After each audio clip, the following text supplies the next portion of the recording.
రామోజీరావు గారి ఆయన మృతి వార్త తెలియజేశారు. చాలా దిగ్భ్రాంతిని కలిగించింది, చాలా బాధ కలిగింది. ఎందుకంటే నేనేం కోరుకున్నానంటే ప్రమాణ స్వీకారం తర్వాత వచ్చి వారికి కలవాలని అనుకున్నాను. ఆ పాపం ఆయన ఎంత ఇబ్బంది పెట్టారు ప్రభుత్వాలు గత దశాబ్దన్నర కాలంలో. పాపం ఆయన ఎన్ని తట్టుకొని ప్రజలకి చైతన్యం చేసి ఆయన అండగా నిలబడ్డారు. ఒక మహోన్నతమైన వ్యక్తి. ఇప్పుడు ఆంధ్రప్రదేశ్లో కానీ భారతదేశంలో ఎక్కడైనా సరే, ముఖ్యంగా ఆంధ్రప్రదేశ్ తెలంగాణకు సంబంధించి తెలుగు రాష్ట్రాల్లో ఏ జర్నలిస్ట్ ఉన్నా అది ఈనాడు స్కూల్ ఆఫ్ జర్నలిజం నుంచి వచ్చే రూట్స్ దానికి ఉంటాయి. అలాంటి కొన్ని వేలాది మంది జర్నలిస్టులని తెలుగు రాష్ట్రాలకు అందించిన మహానుభావులు.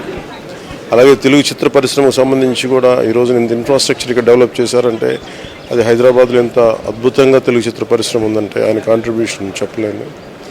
ఇలాంటి చేస్తున్న వ్యక్తిని ప్రభుత్వాలు గత 15 సంవత్సరాల్లో చాలా ఇబ్బంది పెట్టినాయి. వాటన్నిటినీ తట్టుకొని ఆయన్ని ఇబ్బంది పెట్టిన ప్రభుత్వాలు ఈరోజు లేవు.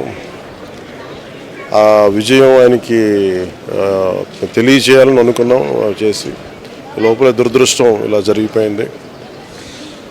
వారి కుటుంబానికి, ప్రతి ఒక్కరి కుటుంబ సభ్యులకి, అలాగే ఈనాడు గ్రూప్ ఆఫ్ కంపెనీస్ వారందరికీ కూడా నా జనసేన తరపు నుంచి, నా తరపు నుంచి వారికి నా సంతాపం తెలియజేస్తాను.